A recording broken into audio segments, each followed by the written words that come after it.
Good evening. Let us pray for entrustment of the home to Mary, help of Christians. Please follow me.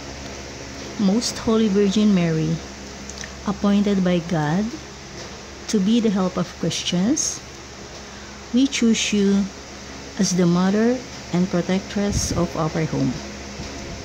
We ask you to favor us with your powerful protection.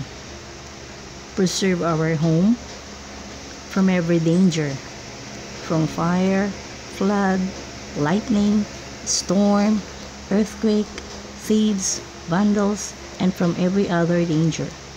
Bless us, protect us, defend us, keep us your own, all the people who dwell in this home. Protect them from all accidents and misfortunes. But above all, obtain for them the most important grace of avoiding sin.